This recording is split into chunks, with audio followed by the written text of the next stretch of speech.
Okay, so I'm going to pick up where I left off yesterday. I'm going to complete chapter 2 today.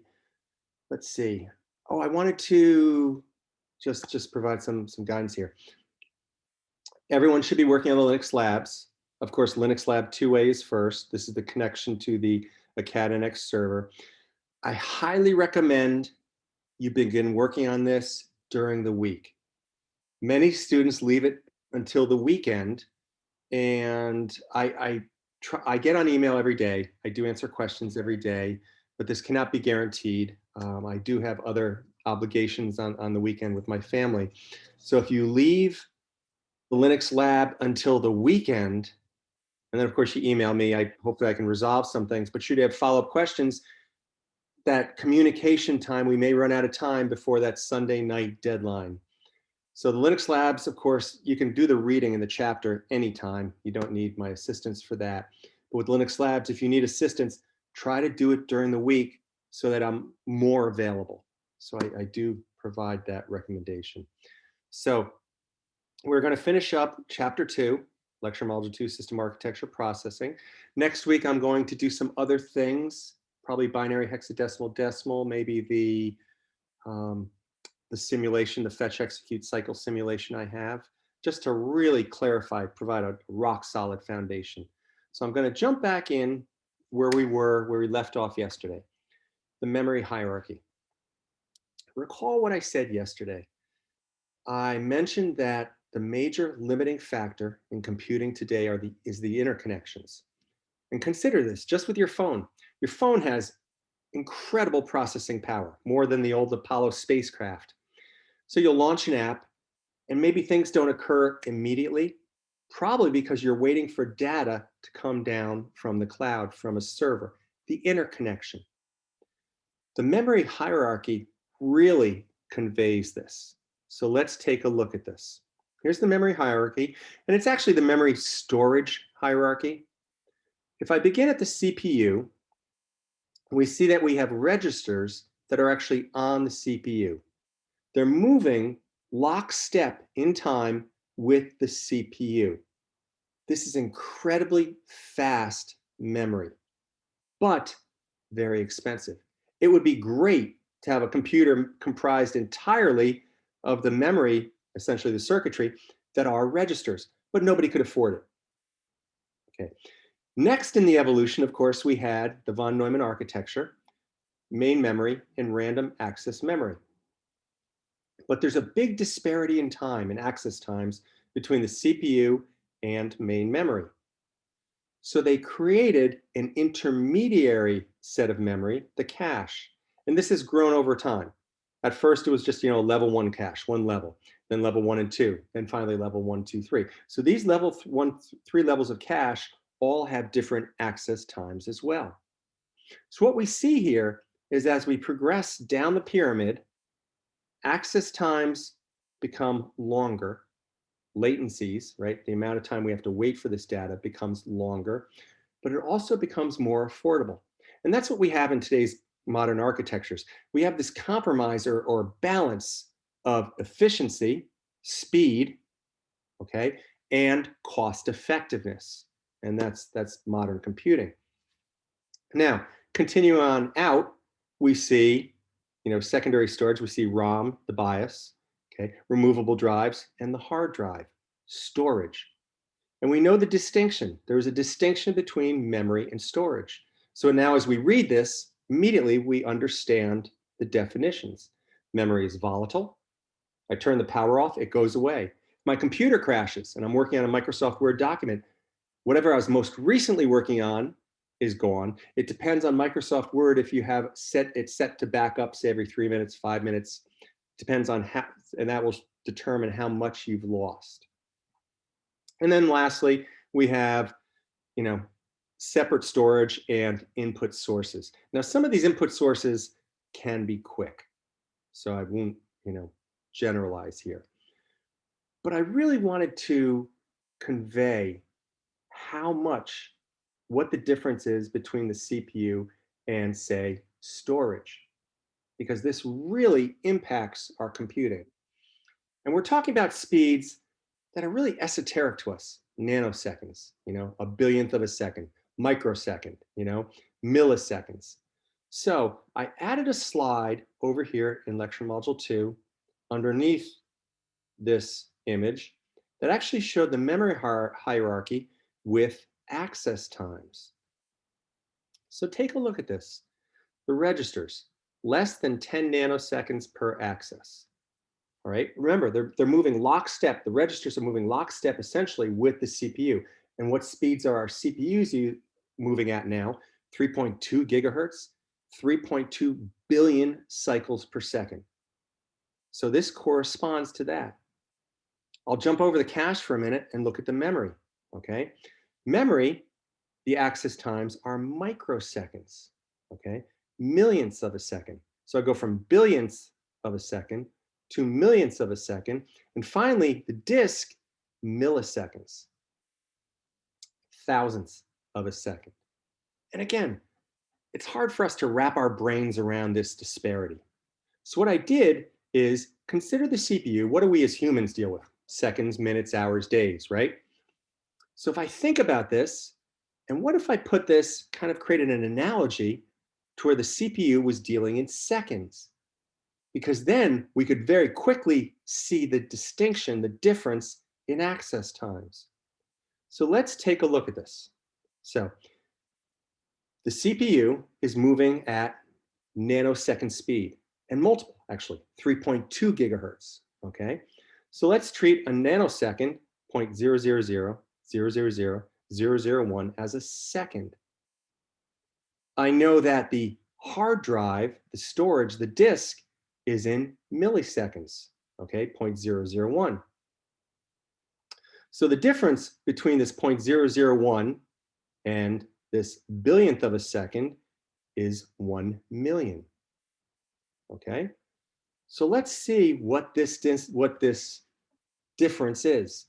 How long does the CPU actually have to wait for a piece of data to come from the hard drive in our human terms, things that we can grasp, okay? Not these billionths of a second, okay? So there's a difference of 1 million.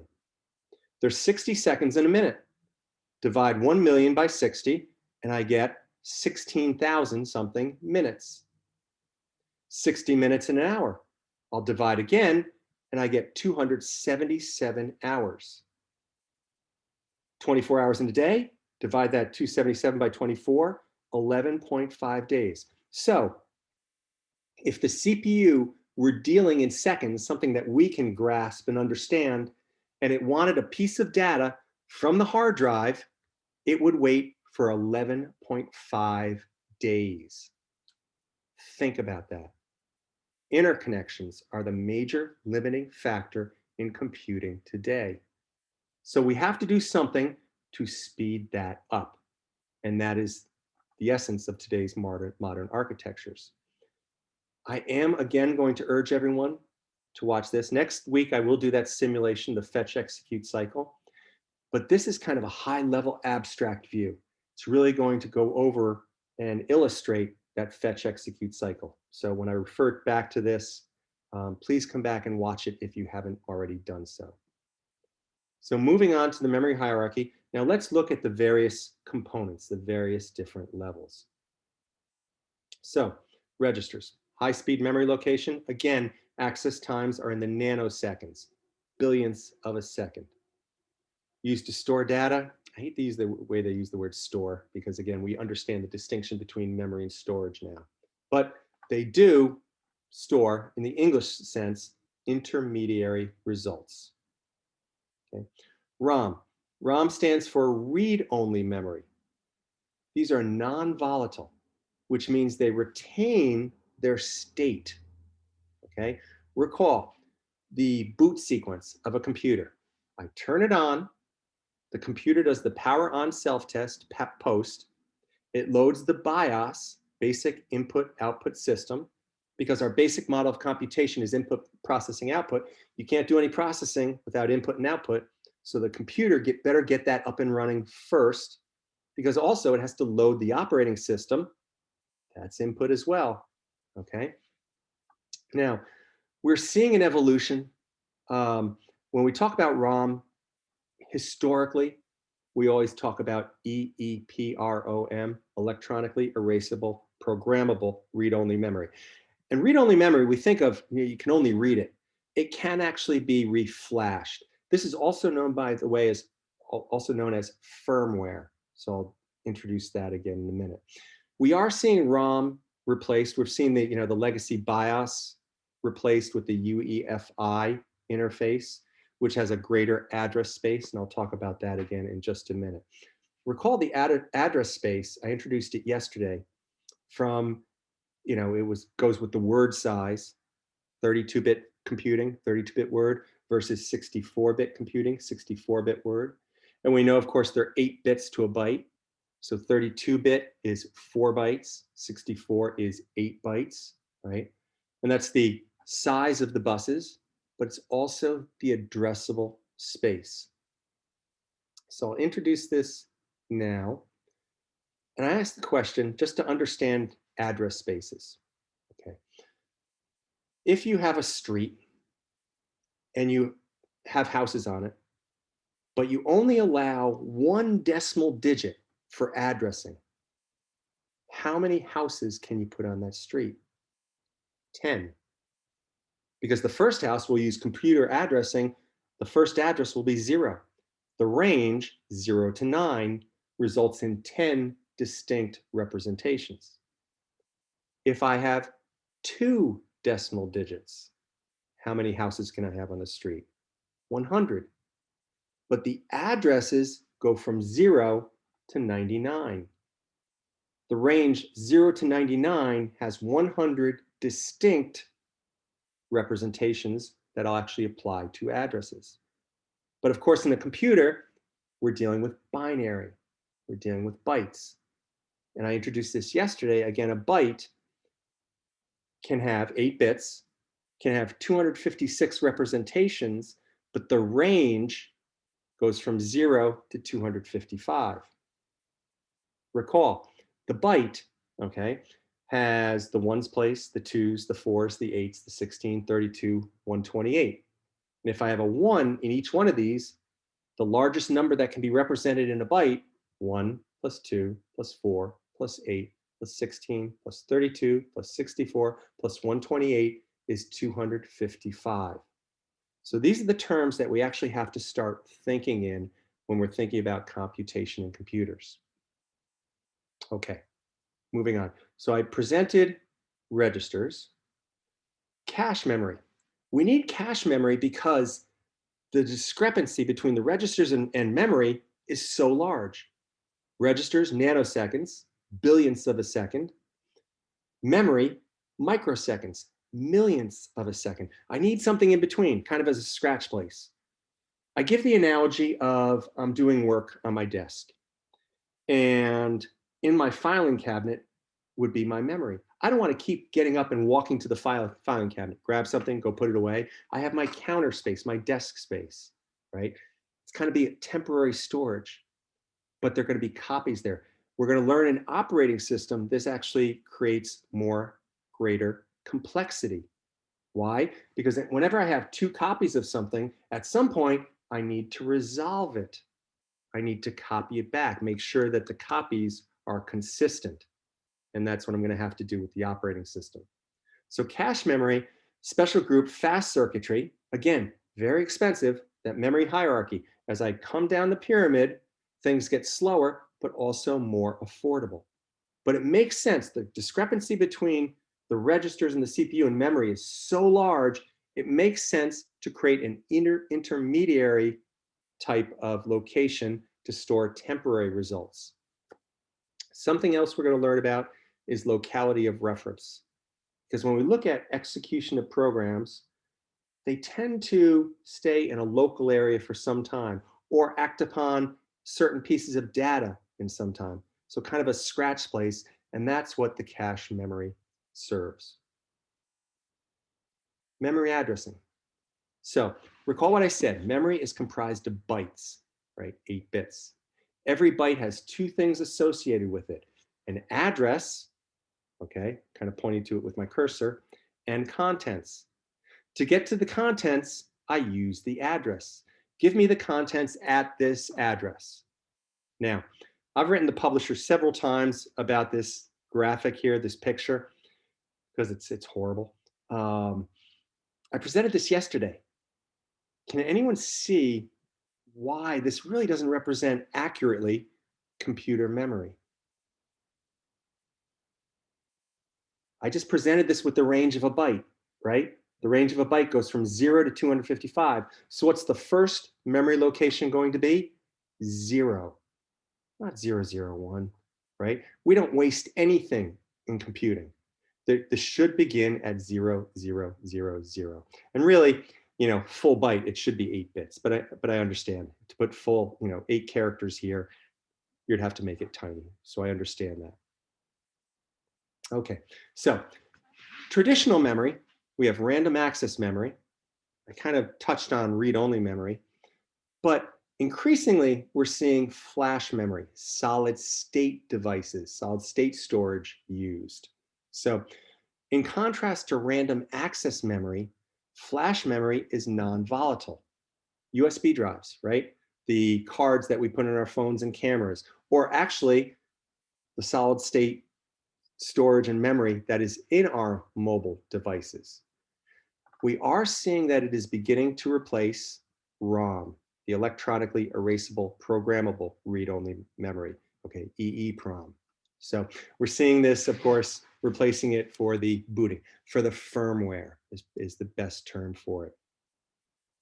Now, the textbook does not go into the 2 different types of solid state storage, and it's relatively important. But again, this will not be on the quiz, okay? This is just extra important information.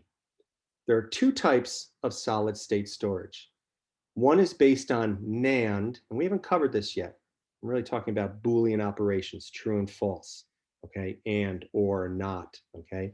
NAND is short for not and. The other is NOR. And I listed the properties of them. For the USB drives that we have, the external cards that we put in cameras, things like that, it is based on NAND technology. Why? It's inexpensive, high capacity, exactly what we want in a USB drive, okay? High write speed, right? And actually quick, because if I'm filming something on a camera, that storage has to happen at a very quick pace, 24 frames per second, and who knows what the resolution is, and audio as well. Medium read speeds, okay? Which makes it not quite proper for RAM, okay? We can't put the same kind of solid state storage in a USB drive and use it as RAM in our computers. Secondly, difficult code execution. And when we look at RAM, what does it have to do? It holds our processes, holds that executable code. It must be easy to execute. A good thing though, low powered requirements, great. In contrast, NOR is expensive, okay? Low write speed, again, which kind of makes it not quite appropriate for replacing RAM at this stage. However, advancements continue to occur for both NAND and NOR. Easy code execution, great. So yes, at least it has that quality to replace RAM, but again, it's expensive, lower capacity, so it is proper to replace ROM, the electronically erasable programmable read-only memory.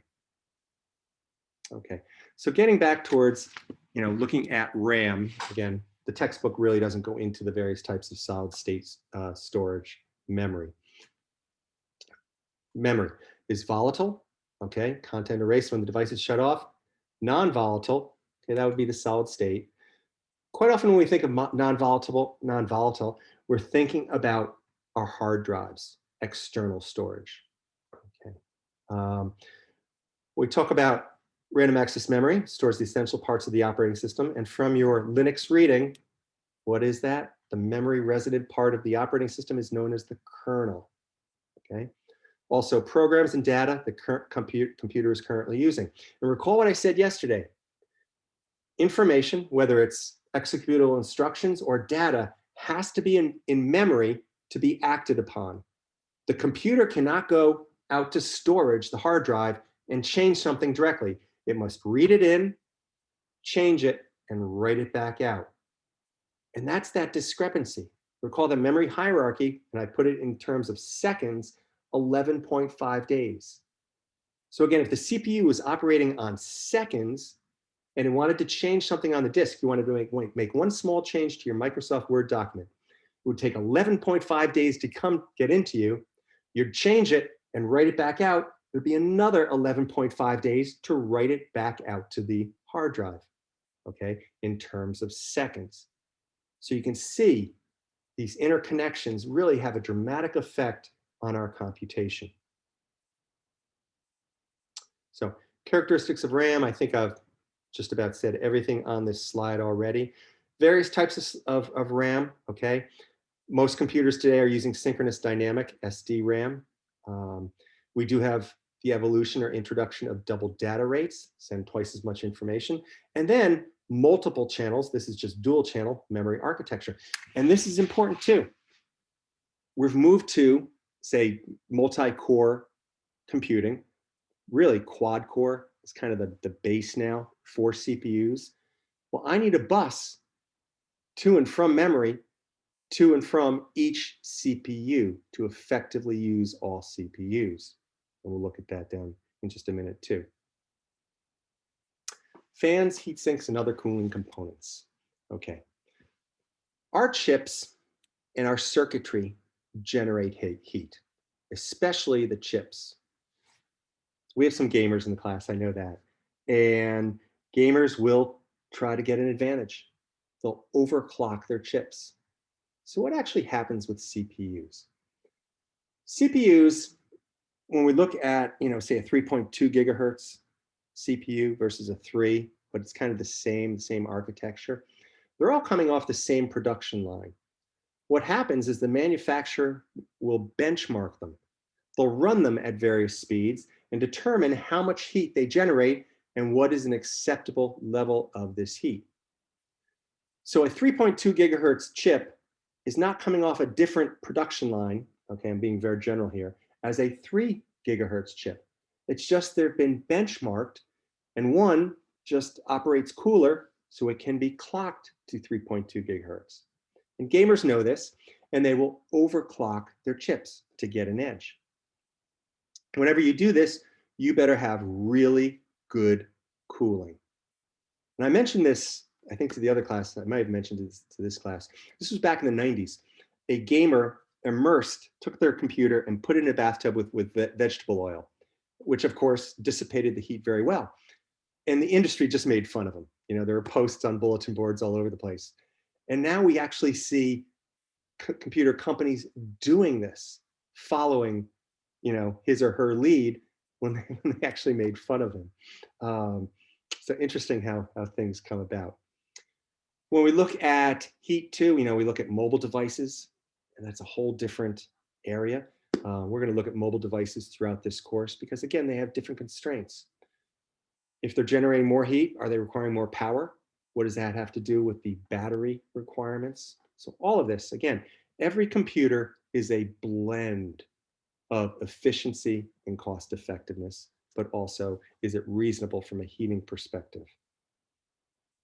So we have seen the introduction of different types of cooling systems, and I won't go into it beyond that. I introduced this, I'm not going to say much more about it. Again, just recognize the difference. Slots are internal to the computer, right? On the motherboard, on the system board. Ports are external.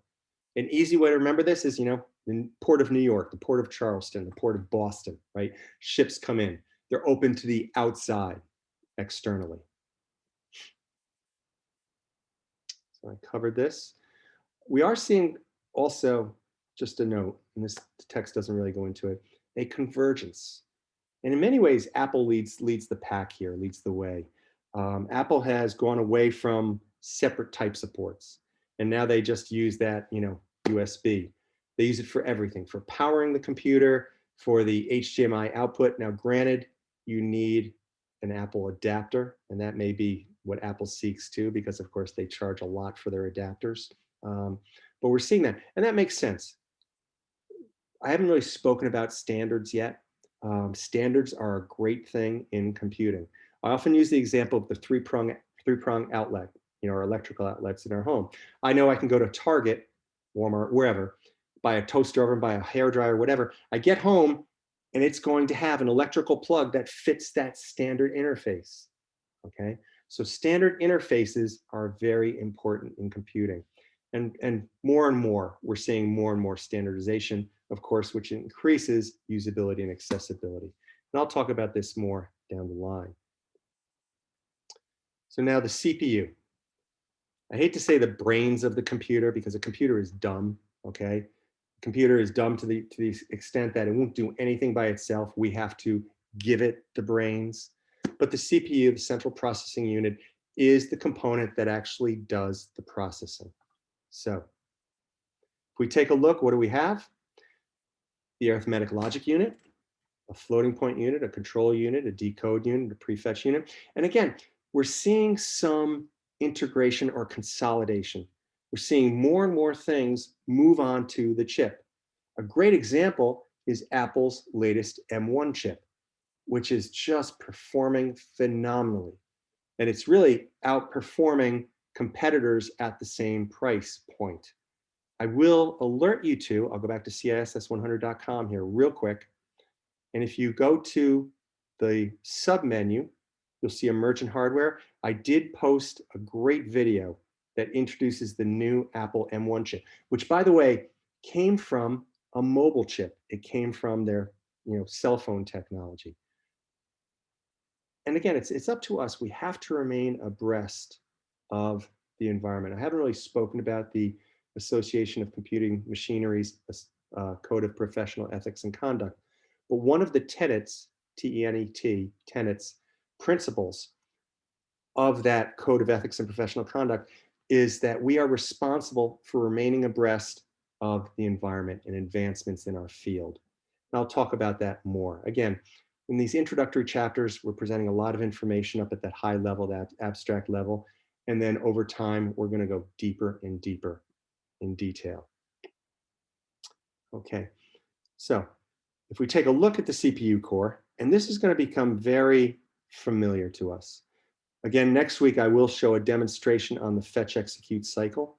But I do want to alert you to, again, that opening video back on CISS100.com in lecture module 2, the von Neumann architecture. I highly recommend you watch that for a kind of a top level overview in advance of me doing the detailed simulation I will do next week.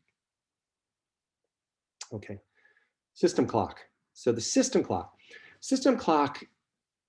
is determined by vibrating crystals, quartz, and they're all going to be a little different. And that also introduces some complexity. We have these chips, 3.2 gigahertz. You can have two machines, two Apple machines, or MacBook Pros, whatever. And they both have a 3.2 gigahertz clock. That doesn't mean they're both exactly 3.2 gigahertz. One may be 3.200000010. One, the other could be 3.20000000012. Okay, they're going to be a little bit different, and that's going to come back. We're going to have to look at that because you cannot synchronize any two computers because their clock speeds are going to be different. And that is going to induce complexity when we look at networking and distributed computing. So just kind of keep that in mind.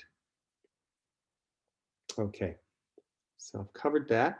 So here we are at the fetch execute cycle. Now, the textbook presents it as fetch, decode, execute, store. In a lot of textbooks, you're just going to see fetch, decode, execute. And there is another step. If you look at a true like hardware book, okay, computer engineering, you're actually going to see fetch, increment, PC. The PC is a special purpose register, the program counter, that keeps track of where the computer is in its execution. So in many texts, just don't let it throw you, you'll see fetch, increment, PC, decode, execute. And you may or may not see store. Again, I see two comments in the chat. I'm not going to open the chat at this point because it'll obscure my screen. I will answer any questions in the chat after class, just to remind everyone of that. So I don't mean to be not responsive there. Okay, how can you make a computer faster? We're going to look at this. I'm going to look at really in much more detail when we get to operating systems, because it's the operating system when I look at cleaning out my system, okay? Defragmenting my hard drive, okay? You're defragmenting your hard drive, which is architecture, but it's the operating system or system utility that'll actually perform that defragmentation. You can not load or take a look at what is automatically loading when you start your computer. And some people, you'll be surprised at what is running in the background.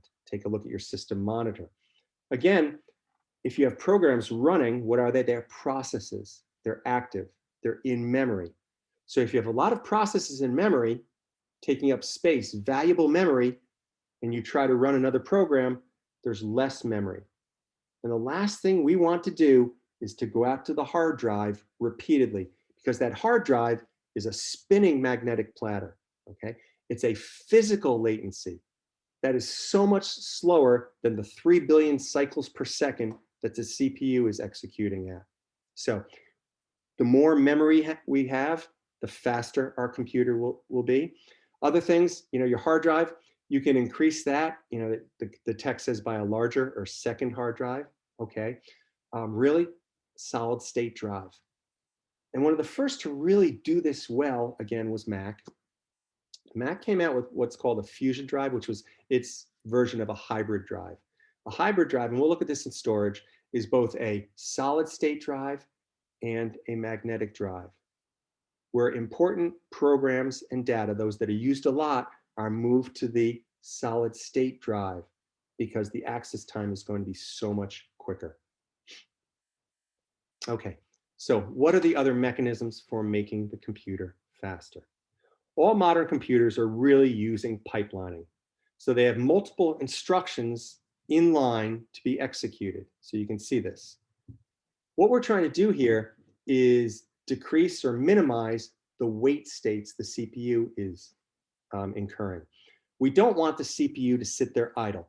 We want to continually feed it with instructions and data.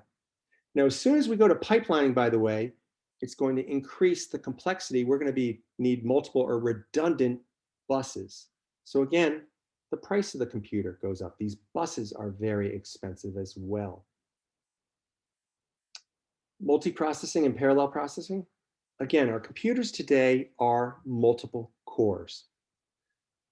So I'll just take as an example, I'll use it as an example, a quad core computer with 4 CPUs. We'll never see a 4 CPU machine achieve 4 times greater execution than a single CPU, just because of the overhead. But it will be much faster. But it also increases, again, complexity and cost, because each one of these CPUs will need buses, paths to the cache and to the memory. The distinction between multiprocessing and parallel processing is easiest done with a picture. So we'll do that right here. So first, in this first picture here, the one I'm mousing over here, we see sequential processing. And we're actually seeing multitasking. And we'll talk about this in the evolution of operating systems when we get to the chapter on operating systems. So we see, what do we see? 1, 2, 3, 4 processes in memory. Again, you should understand the distinction between a program and a process at this point. If not, please review my notes or watch the video again. So we have the word processor, okay, but then it stopped, okay? So we don't know actually if its time slice was over and the CPU was allocated to another process, or if maybe the word processor was waiting for input, waiting for me to strike a key on the keyboard. And by the way, that discrepancy between the CPU, 3.2 billion cycles per second, and me slowly pressing down on the J key here are, again, chasms apart. So we see this interleaving of processes in a multitasking environment. But as soon as I have 2 CPUs, I can now split and allocate one process to one CPU and other processes to another. This is multiprocessing. In contrast, parallel processing, what we do is we take a single process and disaggregate it. And I'll send one component to one CPU, another component of that same process to another CPU. Now, typically we don't see this on, our personal computers. Moreover, we see a multiprocessing approach. Splitting up a process, disaggregating it, is actually highly complex and increases the complexity of the operating system. It increases the overhead. So we're not going to get that same throughput. Now, of course, in the supercomputers, things like that, the data centers will see more of a parallel processing approach, depending upon the application. Okay, again, looking further, how do we improve the efficiency, effectiveness of a computer? Well, the industry is always making things smaller and smaller, Moore's law. And because we're making things smaller and smaller, the distances between components is shrinking, the interconnections.